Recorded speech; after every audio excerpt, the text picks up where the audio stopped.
Olá pessoal, bem-vindo ao canal Pensa Cristão. Meu nome é Felipe Robson e hoje eu estou aqui para apresentar o quadro Acontecimentos. Nós vamos estar falando sobre cheque especial. Então, logo após a vinheta, vamos falar de algo que vai impactar diretamente no seu bolso. Então, fica aí. Roda a vinheta.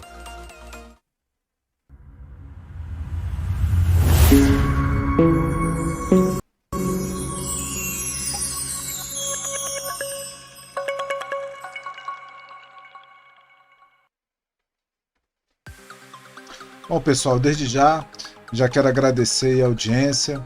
O canal está começando agora, mas alguns vídeos aí já está tendo uma visualização mais expressiva. E isso tudo aqui é parte de um trabalho orgânico, né? Não tem nada aqui comprado, fabricado. É tudo mesmo de forma natural. Estou postando, quem acha interessante acompanha e tal. E eu tenho certeza que através do seu compartilhamento, né, de um assunto que você acha interessante, você vai estar aí não só ajudando o canal, mas também está levando informação, levando opinião cristã, tá? Nós temos vídeos aqui com entrevistas, temas polêmicos, é bem legal, vale a pena. Então acompanhe o canal, que eu tenho certeza que você vai acrescentar na sua vida, tá bom? Também vou deixar o contato aqui, vou deixar aqui no rodapé, olha, você está observando aí no rodapé, tem o contato do WhatsApp da família Pensa Cristão, porque na verdade eu sou idealizador do canal, juntamente com a contribuição, né, com o auxílio ali, com o apoio do Rodrigo Torres também, que me auxilia aqui fazendo um podcast conjunto, mas tem todo um leque ainda de assuntos para serem abordados dentro do Pensa Cristão, que eu sozinho não vou, obviamente. Eu trabalho muito a questão dos acontecimentos, do factual, né, na questão política, acontecimentos que trazem alguma relevância. O Rodrigo, ele é mais focado na questão da interpretação bíblica e tal. Então, são aspectos diferentes, né, de uma mesma linha de pensamento, mas a gente vai ampliar isso aí. Então, se você se identifica, se você achou interessante esse canal e que de repente você tem uma visão, um aspecto, poxa, eu acho que o Pensa Cristão poderia abordar esse aspecto também. Eu tenho uma visão de mundo dentro de um prisma cristão que eu acho que seria interessante. Você quer fazer parte da família Pensa Cristão? Entre em contato aqui pelo WhatsApp, tá bom? Fala um pouco sobre você, qual a sua proposta, se você quer implementar, acrescentar. Nós estamos crescendo aí, nós estamos agregando, né, incorporando na família Pensa Cristão. Então, vocês têm uma visão, às vezes você é um adolescente, eu queria mostrar um Pensa Cristão adolescente, eu tenho essa ideia, eu queria somar junto à família Pensa Cristão. Então, entre em contato aí, tá? Tenho certeza que a sua proposta, suas ideias aí, se estiverem dentro do escopo do que é esse trabalho, nós teremos o maior prazer. Isso aqui é uma família democrática. Nós estamos aí. O próprio canal tem essa ideia, né? A gente não quer colocar ideia a gente não quer que a nossa ideia forçar você a pensar como ninguém. Nós queremos botar você para pensar. Então a família Pensa Cristão é muito democrática. A família Pensa Cristão é para isso. De repente você tem uma visão aí que tem tudo a ver com o Pensa Cristão, mas numa formatação aí mais teen, mais feminina e tal. Então a gente quer ampliar. Então, se você tem interesse, se você acha interessante, se você acha que esse canal aqui é uma boa alternativa para você expressar suas ideias, entre em contato e venha fazer parte da família Pensa Cristão. Ok? Hoje nós vamos falar sobre cheque especial. Quem é mais da antiga aí sabe do que eu estou falando, né? Hoje praticamente ninguém usa cheque, né? Só PJ praticamente, ou talvez uma outra pessoa física, né, ainda use o cheque. Na grande maioria não, porque as transações bancárias hoje, através do Pix, débito, enfim, então tá tudo muito ágil, e o cheque hoje, né, na minha época eu usava muito cheque pré-datado, então era uma forma de pagamento muito comum, né? Mas hoje nem tanto. Mas hoje vamos falar sobre cheque especial, exatamente do que eu estou falando, né? Estou falando justamente dos acontecimentos agora e de uma relevância no mundo político, que fala sobre essa orientação da política econômica que pretende ser adotada no país, tá? Então, como eu falei, quase ninguém usa cheque, mas o Brasil em 2023 vai usar bastante, tá? Eu estou falando da PEC de transição. Você deve estar ouvindo falar isso aí nos jornais, noticiário, um comentário aqui e ali, mas o que é essa bendita PEC da transição, né? Na verdade, ainda não é PEC, porque para ser a PEC ela precisa ser votada, né, aprovada, passar nas duas casas legislativas, né, no Senado e na Câmara, para então se tornar uma PEC. Até o momento ela é uma minuta. Até o momento ela é algo que está sendo ali estudado, né, vendo o texto e tal, para ver se é votado sim ou não, e aí sim tomar corpo de PEC. Que é a PEC? Proposta de Emenda Constitucional. Tá? E das duas casas legislativas que essa tão falada PEC tem que passar, uma delas já passou, que é o Senado. Então, o nosso amigão Pacheco lá já deu o ok. Né? O Senado todo passou e passou bem rápido, inclusive. Né? Imaginava eu que não fosse tão rápido, mas passou. Eu já imaginava que passaria no Senado, né? Mas não a velocidade que passou, e passou bem rápido. Mas a segunda casa legislativa, que é a Câmara, ainda não passou. E aí o buraco é mais embaixo, e a gente vai falar disso já já. Primeiro a gente vai entender o que é a PEC e qual a necessidade dessa PEC para esse governo atual, para o governo eleito, né, que é o governo do Lula. Então, primeiro, vamos entender o que é PEC. A PEC é uma sigla, né, uma abreviação de sigla, que é o PEC, que é Proposta de Emenda Constitucional. Traduzindo em miúdos, é uma gambiarra, né, que se dá na lei. Né, porque a Constituição ela é o parâmetro de regras, né, de ações dentro de um país. Então, tudo que você faz dentro de um país, legalmente falando, ele tem a base na Constituição. A Constituição é a Carta Magna. Então, é ela que vai reger todo o parâmetro legal do país. Mas quando eu quero fazer alguma coisa que esteja à margem da lei, né, e não quero ficar agarrado pela lei porque estou fazendo algo que está ali um pouquinho fora da curva e tal, e não está dentro das quatro linhas, mas eu quero fazer assim mesmo. Como é que eu faço para resolver essa questão? Invento uma PEC. A PEC é essa gambiarra, esse jeitinho brasileiro. A Constituição, que deveria ter a rigidez, né, e o respeito máximo, hoje está mais remendado que qualquer coxa de retalho por aí. Né? E, obviamente, ela perde um pouco da respeitabilidade e também do temor que se deveria ter pela Constituição. Daí a gente vê muito ato inconstitucional por aí, antidemocrático por aí, que está atropelando a Constituição e parece que está todo mundo muito quieto. Tá? Mas não vou entrar nessa seara hoje, não vou entrar nesse assunto hoje. Mas basicamente é isso. A Constituição ela é o nosso pilar, o nosso farol para não sair do caminho. Né? E aí, quando eu quero fazer alguma coisa mais ou menos fora da curva ali das quatro linhas, o que eu tenho que fazer? Eu tenho que dar um jeito, tenho que encaixar o que eu quero dentro da Constituição. E aí eu venho com a PEC, que é essa proposta de emenda constitucional, um remendo, a gambiarra, tradicional gambiarra. Né? E de tanta emenda, de tanta gambiarra que tem na Constituição, a Constituição fica uma coisa muito manemolém, muito flexível, cheio de brechas. Por isso que a gente fala, no nosso judiciário é cheio de brechas. E é realmente, um bom advogado acha brecha a dar com pau dentro da Constituição e consegue defender até o indefensável de tanta brecha que tem. Porque a nossa Constituição ela é uma grande coxa de retalhos com tanta emenda. Né? Mas em específico a essa PEC, do que se trata, né? Essa PEC do que a gente está falando. Né? O Brasil, como qualquer outro país democrático, ele tem que ter regras com relação ao uso do dinheiro, né? A responsabilidade fiscal, ou seja, o uso do dinheiro, o gasto público, né? O que o país produz versus o que gasta, então tem que ter essa responsabilidade para evitar que a chamada responsabilidade fiscal para evitar que um governante qualquer quebre o país, ou seja, gaste mais do que o país produz, mais do que o país possa pagar, e aí quebre o país, como qualquer caso, como qualquer pai de família, gasta mais do que ganha, fica quebrado, né? Que é a chamada responsabilidade fiscal. E o dispositivo que permite essa responsabilidade fiscal, né, o dispositivo legal que torna viável essa responsabilidade fiscal, é o teto de gastos. Então, o teto de gastos é justamente essa trava de segurança, quer dizer, dessa linha você não pode passar, é o teto. Né? Então, você não pode gastar mais do que esse limite aqui, porque senão vai comprometer a estabilidade do país. Não? Então a responsabilidade fiscal conta com um freio chamado teto de gasto. Então precisa entender, a grosso modo, do que se trata. E por que é necessária essa PEC? É quase que tirar o freio de um carro. Perigosíssimo. Você andaria no carro. Quem tem carro aí sabe que às vezes o freio, o fluido, né? Ele cai, você tem que bombar. Então, se o fluido do freio estiver baixo, o carro perde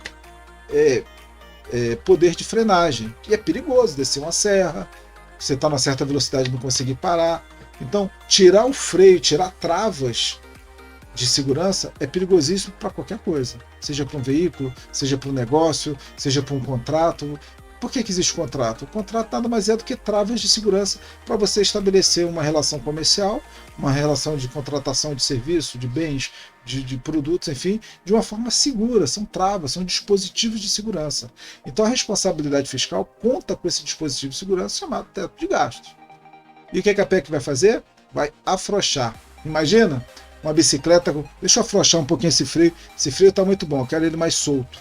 Perigoso, né? Você andaria numa bicicleta, no carro, na moto, qualquer coisa sem freio? É bem perigoso. Bom, então, teto de gastos é o freio, é o limite para o camarada não quebrar o país, né? Agora, enquanto candidato, o presidente eleito Lula fez promessas aí que no cenário atual, não só nacional, né, não só do nosso país, mas no cenário mundial, o mundo todo está passando por uma questão financeira muito delicada, não tem ninguém nadando de braçada. Então Lula ele começa a dizer que vai distribuir picanha, cerveja, né? Vai botar um bebedouro de Coca-Cola em cada esquina.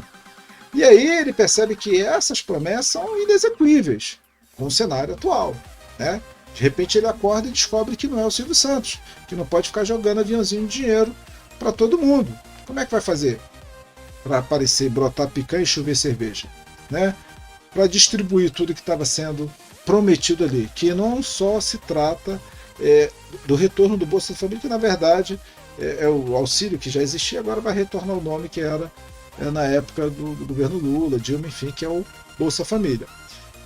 Que diga-se de passagem que anteriormente, né, no governo Lula, era um valor muito menor do que é hoje, R$600. Bom, mas foi prometido os R$600 mais 150 por filhos. Isso, a grosso modo, gente, é uma compra de voto declarada. Você faz uma política populista para tornar a população votante refém daquele recurso. A pessoa fica com medo de perder aquilo ali e acaba votando por medo. E aí você, a meu ver, isso é uma compra de voto descarada. É o assistencialismo. Todo país tem, todos os países democráticos livres têm alguma política de assistencialismo, porque é necessário, pessoas que têm vulnerabilidade econômica, alimentar, que seja, e tem que ser atendido sim, o Estado tem que se comprometer em assistir e ajudar essas pessoas. A questão é que quando você pega dessa oportunidade, dessa sua obrigação, dessa sua missão enquanto Estado de atender a sua população, quando você torna isso uma ferramenta, um mecanismo para compra de votos. Então você pega uma fatia grande da população, e para que essa fatia grande da população faça uso do seu assistencialismo, é importante que essa população permaneça na condição de assistencialismo. Perceba que não há interesse nem de tirar essas pessoas do assistencialismo. É importante que elas fiquem ali, para se tornarem dependentes, né, daquele toma lá da cá, toma aí esse auxílio, mas não deixa de votar em mim. Então tirar essa pessoa dessa condição de assistencialismo talvez nem seja interessante. Comece a pensar nisso. Se eu tirar aquela pessoa da pobreza para que ela não dependa mais do meu assistencialismo, eu acabo de perder meu poder de barganha. Então, comece a raciocinar se há realmente interesse em tirar o pobre da pobreza, o pobre da sua necessidade. Talvez deixar ele em necessidade é importante para manter ele sob controle. Comece a pensar sobre isso. Muito bem. Então Lula ele começa a fazer as suas propostas. São os R$600 mais 150 por filho. E aí, de onde vai se tirar esse dinheiro? Porque não é pouco. É bastante dinheiro. Tem que sair de algum lugar, né? E tem um fator, né, que o orçamento, apesar dos números, né, e aí já teve outras notícias aí sobre o corte de verba com relação aos bolsistas, né, de faculdades, enfim, tal. Que também isso tudo é manobra, isso aí é camarada fechado no azul, porque político é político. Político ele quer ter uma planilha lá para ele apresentar em época de campanha. Não importa o que ele fez, seja de moral, ético, o que seja, ele quer poder trabalhar, manobrar números e cenários a seu favor, correto? Então, apesar do país estar sendo passado, né, em azul, pelo menos é o que se diz, né, porque tem muita controvérsia nesse discurso, o orçamento ele já tem um comprometimento, ou seja, dinheiro carimbado, dinheiro que já está certo para um setor, para outro setor.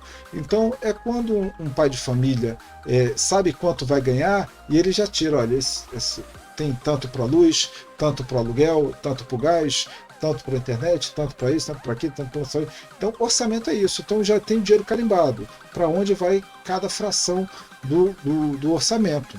E aí, quando se quer atender às suas promessas de campanha, promete mundos e fundos, e não tem de onde se tirar, você tem que pensar, opa, vou tirar daquilo que já está certo para ir? Ninguém vai aceitar.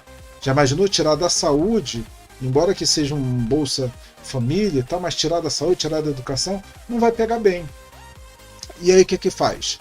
Você tem um limite de gasto, que já está comprometido, que é o teto. Se você ultrapassar, você comete uma ilegalidade, você ultrapassa o teto, você fura o teto. Como é que faz?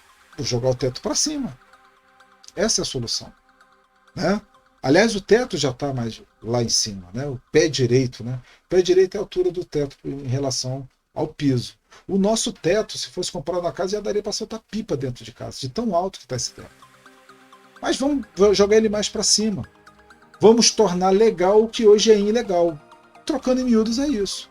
Então a PEC é aquela coisa que alarga as linhas da legalidade para que eu possa fazer o que eu quiser. Eu vou aumentar a dívida. E presta bem atenção. Existe uma coisa que todo mundo já deve ter ouvido falar ou comentar aí nos jornais, que é os superávites, né?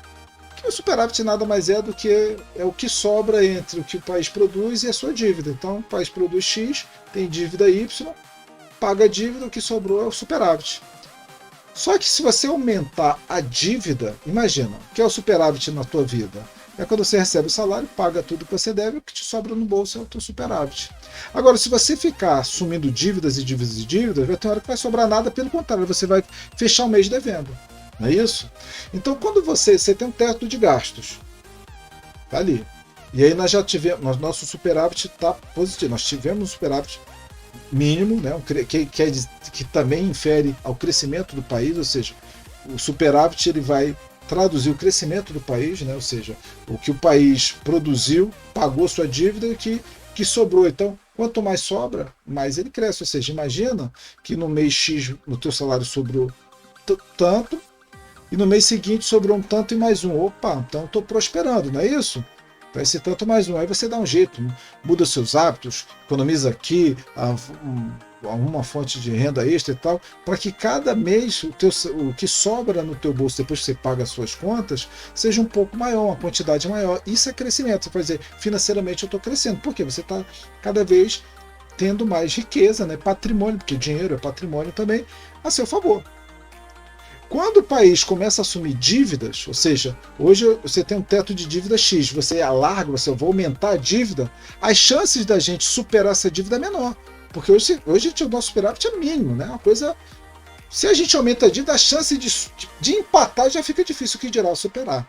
Então você começa a entender que, às vezes, numa política assistencialista, você acaba colocando em risco o próprio país. Do país empobrecer, do país fechar no vermelho. Se o país começa a fechar no vermelho, ele começa a empobrecer, começa a diminuir, daqui a pouco você não tem mais nem para ajudar os pobres. Então é uma via, né, uma faca de dois gumes, né?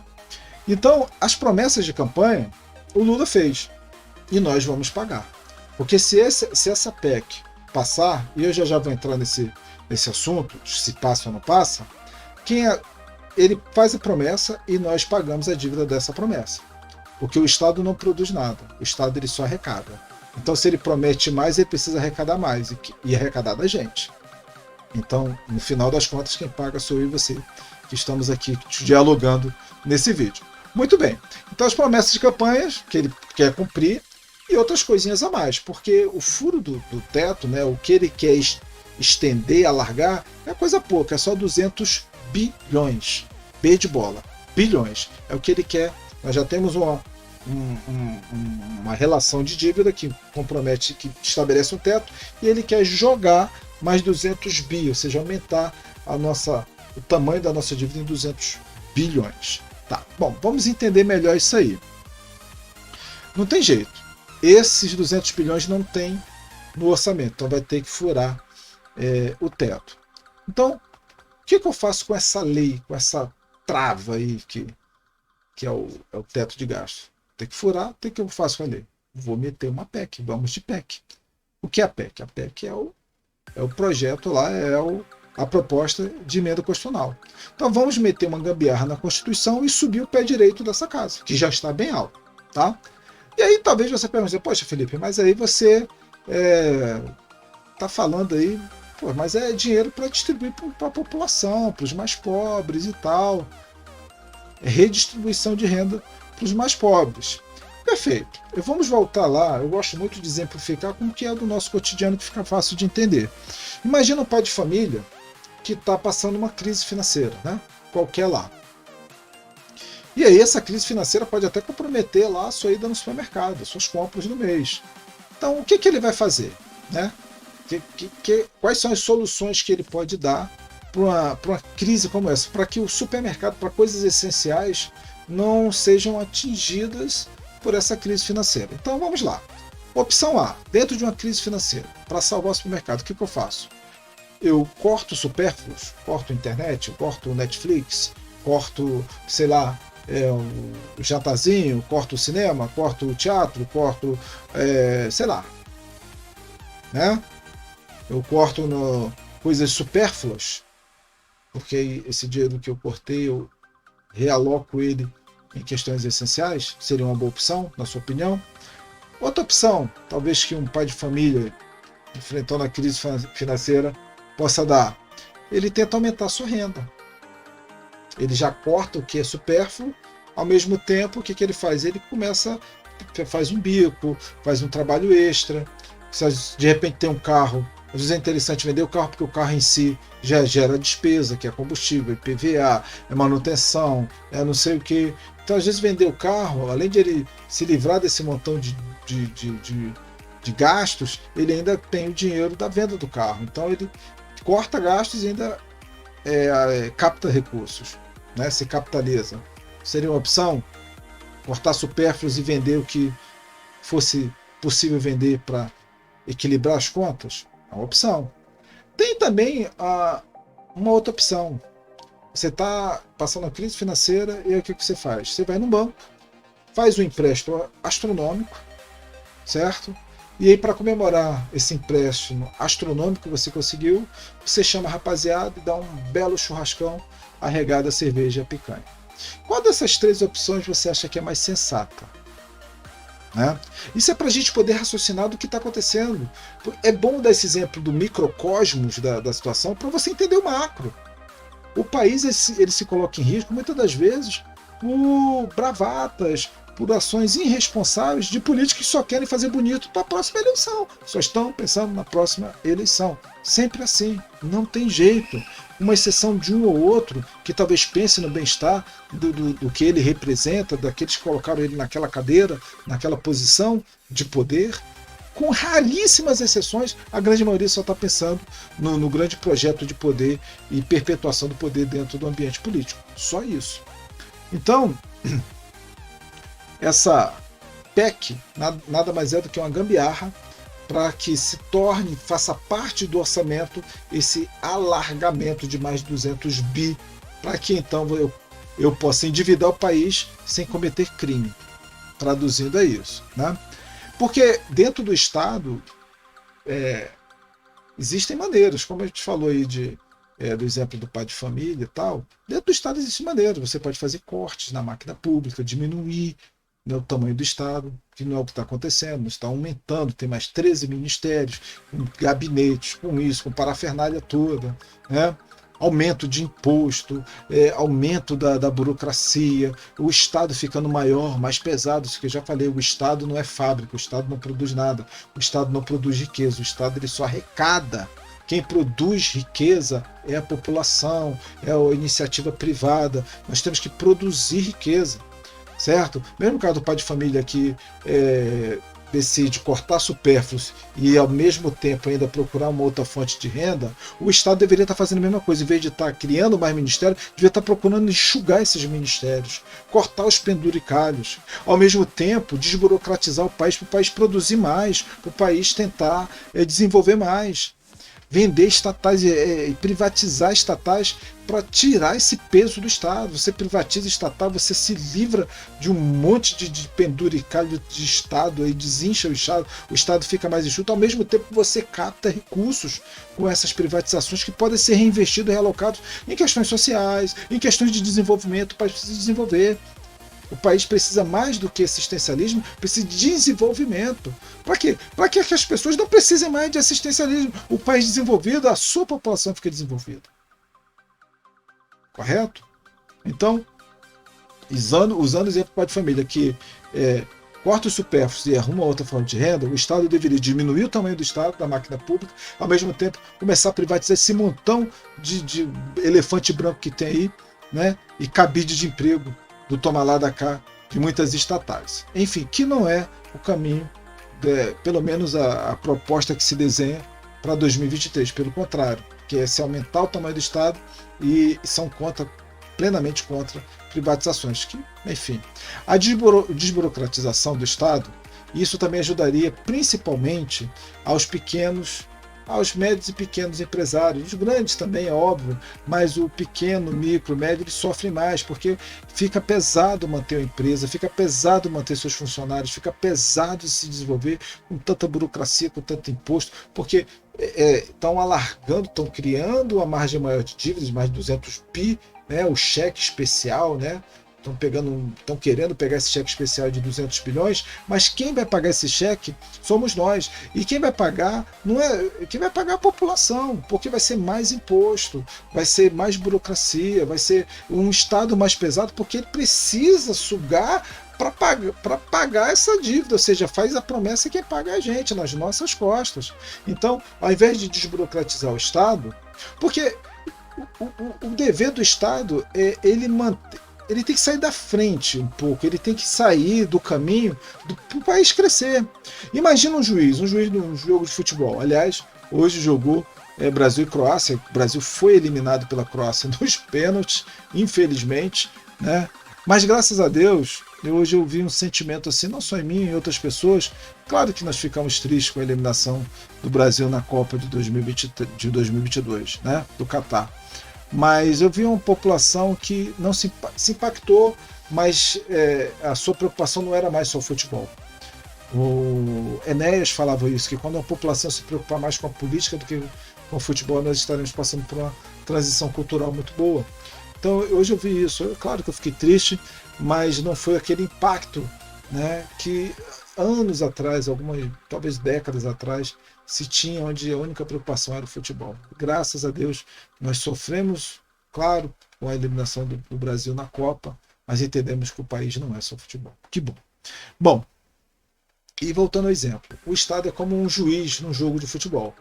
O juiz está ali para estabelecer regras, para manter o jogo a partida de futebol estável nas regras, para que não vire uma bagunça. Então ele está ali, se foi falta ele marca falta, se foi pênalti, se saiu, é lateral, é escanteio. Ele estabelece ali regras para que fique algo de igual disputa, ou seja, fique leal, não fique desleal, para que haja regras. Basicamente é isso. O juiz está ali para estabelecer regras. O Estado funciona para estabelecer regras. Mas imagina que numa jogada fantástica o juiz atrapalha a jogada e deixa de se marcar um gol porque o juiz ficou na frente lá da jogada.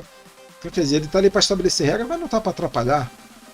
Ele está para, justamente através das regras, que haja um bom desenrolar da partida e haja para que possa fluir a partida de maneira organizada e dentro de parâmetros legais.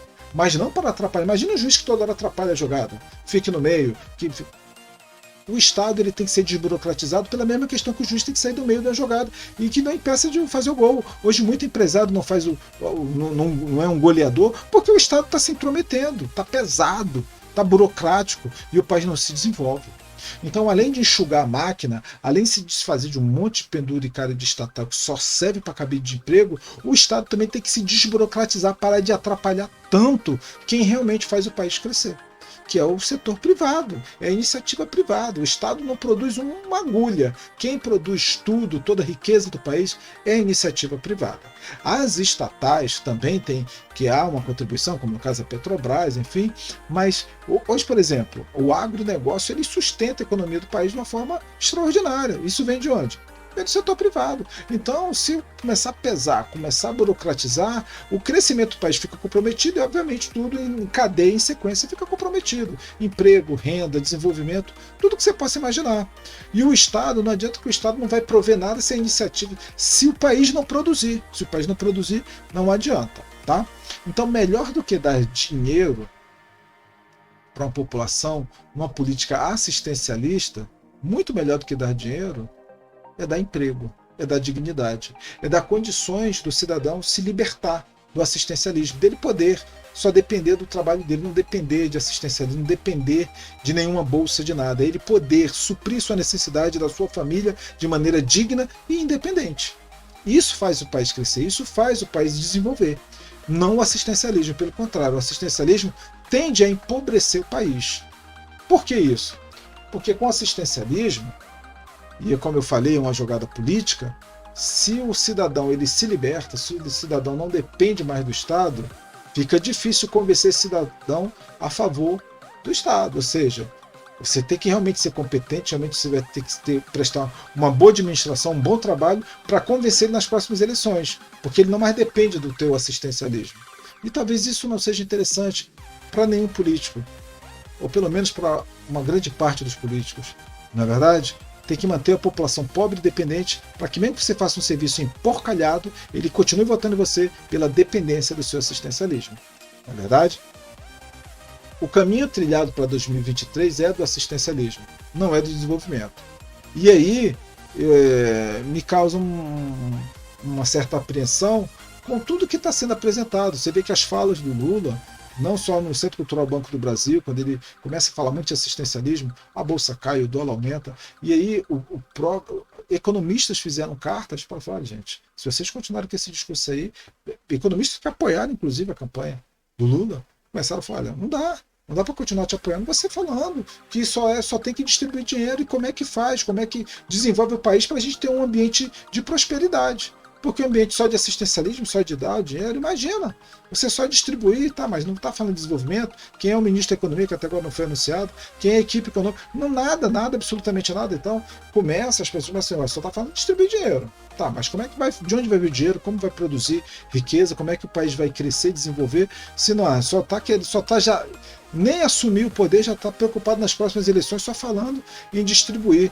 Né? Lembra que era ilegal, um crime eleitoral, quando em alguns redutos, né, os coronéis, né, em redutos eleitorais daquele coronenato, né, que se fala, onde se comprava voto com dentadura e cadeira de roda, só que hoje é diferente, hoje está institucionalizado e se compra voto com Bolsa Família, Bolsa isso, Bolsa aquilo. Então o camarada nem assumiu, a preocupação dele é perpetuar-se no poder através de distribuição de benesses.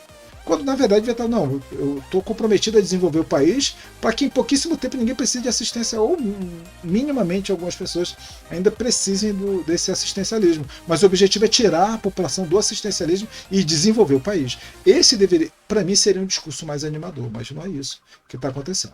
Na verdade, o caminho que está se tomando é só do assistencialismo, é só de distribuir. E isso não agrada a economia interna e externa. Quando se fala do mercado, eu já falei isso em outros vídeos, o mercado não é uma pessoa nem um grupo de pessoas trancado numa sala, não. O mercado é tudo. Tudo. O pequeno empresário ele se assusta quando vê que vai ter aumento de imposto, quando o dólar está subindo, entendeu? Quando a taxa Selic está subindo, que é os juros para ele. O empresário ele depende da taxa de juros, porque ele compra a prazo, ele faz compra futura, ele compra faturado, então taxa de juros, tudo isso vai influenciar naquilo que vai traduzir lucro para ele, ou crescimento para ele, ou manutenção da empresa. Daqui a pouco o cara tem que fechar as portas, porque dólar subindo, inflação alta, taxa de juros lá em cima, não sei o quê. Daqui a pouco o cara não aguenta, demite todo mundo, fecha as portas, e é mais gente desempregada, mais gente precisando de dinheiro, é menos produção, é menos arrecadação. Aliás, nós estamos batendo recorde em arrecadação baixa, e é menos arrecadação e mais gente precisando. Olha como essa balança tende a ficar muito desequilibrada para a pobreza. Não está se tomando um caminho bom. Qualquer pessoa que tenha 2 neurônios vai raciocinar isso, né? Nós vamos endividar o país para poder fazer caridade em troca de votos futuros. Esse é o grande resumo da ópera. Tá? Aumentar imposto para pagar toda essa dívida. O governo se promete em campanha, se faz uma gambiarra na Constituição para conseguir aumentar esse teto de gastos, assim, endividar mais o país, e no final de tudo, quem paga a conta é quem paga imposto, né? Deixar o Estado cada vez mais pesado, né? Burocrático, imposto disso, imposto daquilo, o Estado se metendo em tudo, cada vez mais burocracia, e quanto mais burocracia, mais espaço para corrupção, né? Criar dificuldade para vender facilidade, né? E a economia fica com um desafio cada vez maior de crescer, porque é mais burocracia, é mais corrupção, é mais gasto, é mais isso, é mais aquilo, e o crescimento e desenvolvimento fica cada vez menor. E aí a nossa foto no cenário internacional, inclusive, vai ficando queimado, o nosso filme vai ficando queimado. Vamos olhar aqui para o Brasil, país lá, está sempre dando um jeitinho da emenda constitucional aqui, outra ali, uma gambiarra aqui, outra ali, não tem segurança jurídica, sei lá, só fala em dar dinheiro, não estou vendo nenhum projeto de desenvolvimento, vale a pena jogar o dinheiro ali. Nem quem está no Brasil quer jogar, o cara que tem uma poeirinha aqui no bolso, ele prefere investir lá fora do que no país, atualmente, porque ele começa a ver um cenário muito instável. Tem que trazer segurança, tem que trazer estabilidade e principalmente trazer um cenário de desenvolvimento, porque eu só vou jogar meu dinheiro onde vai se desenvolver. Eu não vou apostar meu dinheiro num castelo de areia, não vou apostar meu dinheiro no castelo de carta, não vou apostar meu dinheiro numa coisa que eu estou vendo que isso aí não tem segurança não. Vai jogar dinheiro, vai perder teu dinheiro ali. Todo mundo vai pensar assim, ninguém está jogando dinheiro fora. Né? Então, tanto interno quanto externamente, só vai se investir no país se perceber que o país tem uma política econômica. Até agora não foi dito quem vai ser o ministro da Economia. Não existe uma política econômica voltada para o desenvolvimento, só para esse assistente. Só quer comprar voto. A grande verdade é essa, gente. Vamos acordar, pelo amor de Deus. Então, o risco do país aumenta, internacionalmente falando, que é o risco, né? Risco de investimento, é o risco, né? Por isso que às vezes a bolsa cai, porque quem tem investimento aqui tira, a bolsa vai lá para baixo, o dólar aumenta, quem tem dinheiro real, não sei como é que vai ser, começa a comprar e o dólar vai lá para cima, e é só uma coisa chamando a outra. Entendeu? E se o investimento sai, se o dólar aumenta, a renda diminui, não sei o que, as pessoas consomem cada vez menos, o poder de compra vai cada vez mais diminuindo, é só a espiral para baixo. Eu acho que o caminho não é esse.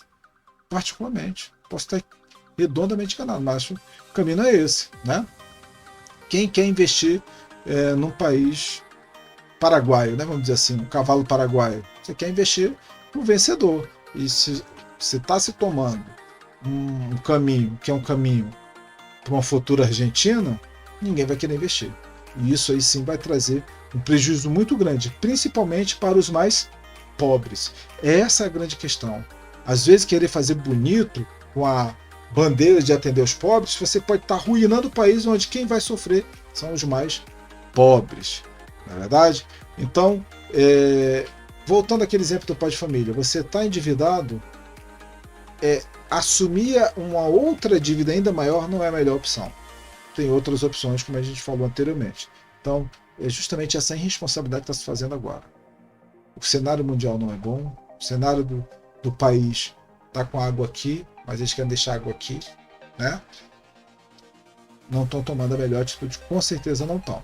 Se o Brasil assumir essa dívida, que chega em torno cerca de 200 bilhões, algumas coisinhas podem acontecer em 2023. Quais são?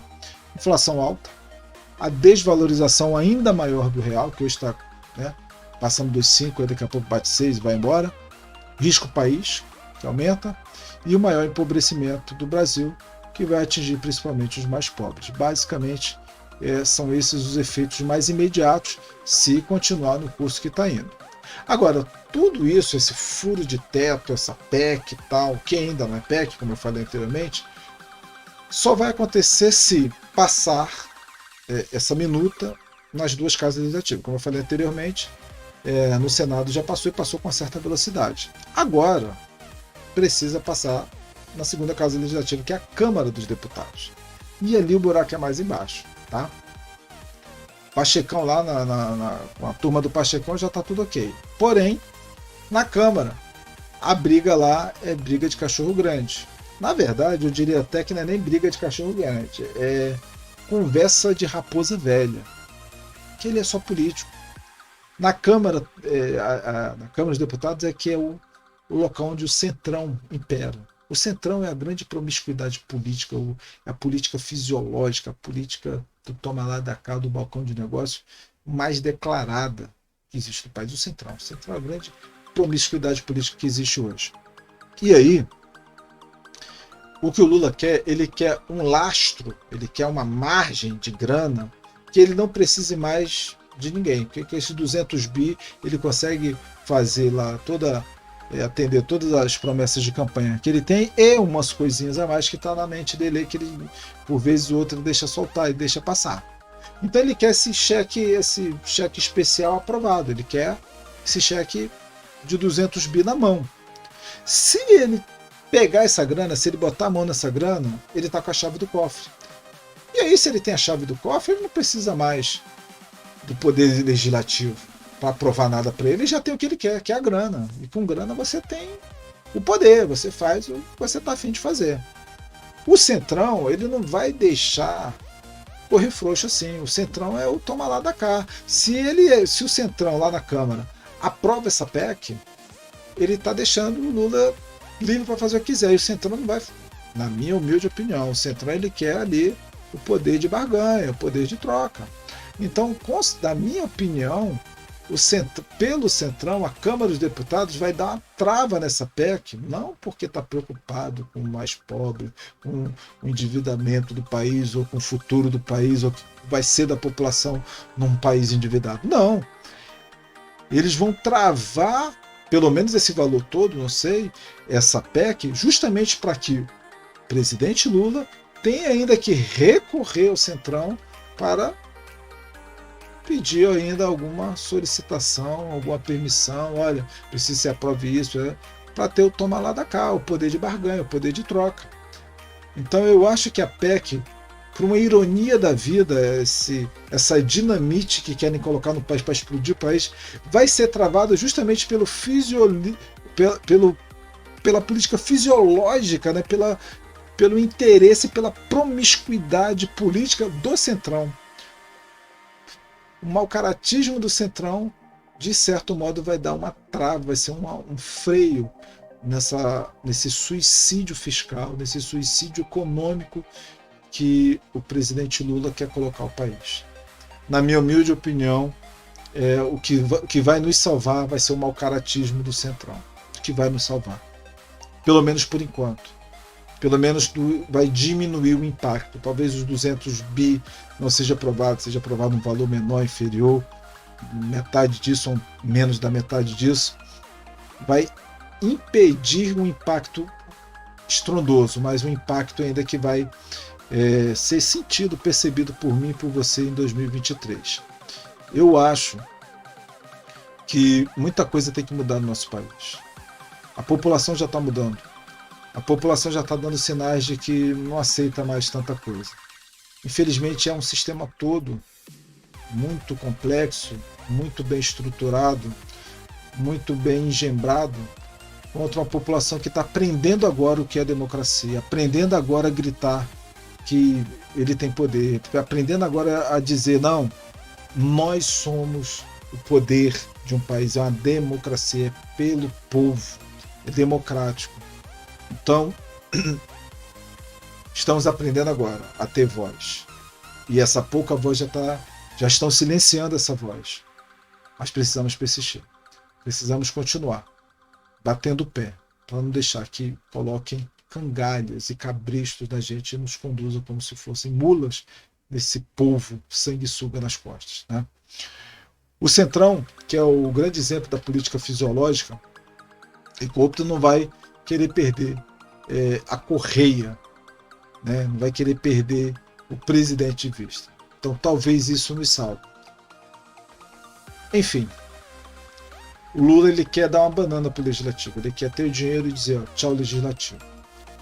Espero que isso não aconteça. Se acontecer, vai ser quase que um imperialismo totalitário de um governo que eu tenho muitas ressalvas pelas mãos que andam sendo apertadas. Nós vamos ver na passagem de faixa, agora dia 10 ou 12, que era dia 19, foi transferido para o dia 12, anteciparam. Que é até comum essa antecipação, não foi só com o Lula, acho que o Bolsonaro foi no dia 10 também, então não é nada muito anormal. Mas essa antecipação, esse desejo de diplomação, perdão, não é nem passagem de faixa só em janeiro, mas a diplomação, que agora é dia 12, e na cerimônia, né, de posse, nós vamos observar que algumas figuras políticas internacionais que nos causam certo pânico, pelo menos em mim, por exemplo, Maduro, né, como está sendo apresentado, né, como Albert, lá da Argentina, né, como o povo argentino anda sofrendo, como os venezuelanos andam sofrendo, e essas figuras políticas que imprimem grande sofrimento à sua população estão ali apertando a mão no grande companheirismo. Então, me causa realmente uma certa apreensão, um certo receio sobre o que está na cabeça do nosso futuro mandatário.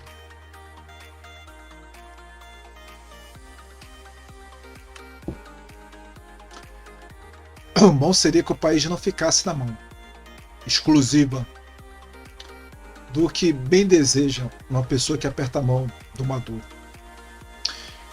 Espero que o fisiologismo, acho que eu estou falando a palavra que é quase que um trava-língua, né?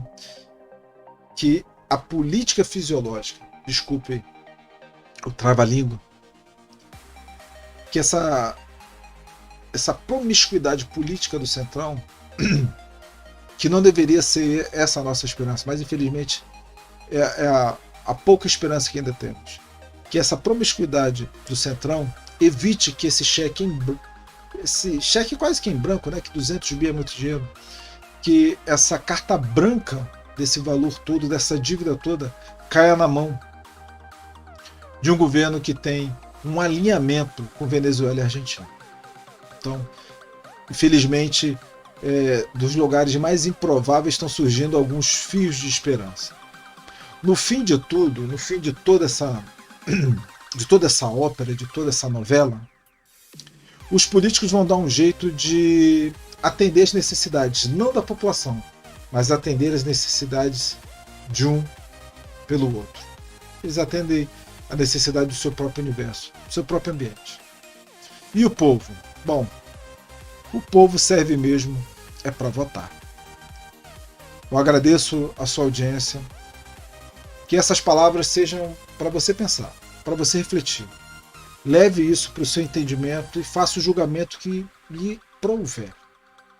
Eu não quero dizer que esquerda, direita ou centro é certo. Eu quero trazer fatos, como é o quadro aqui, ou acontecimentos, que o factual do que eu estou expondo aqui reflita na sua cabeça em forma de pensamento, em forma de entender, de ponderar. Poxa, realmente o que está sendo falado tem coerência. Deixe os seus comentários, dê a sua opinião, dê a sua sugestão de tema, inclusive.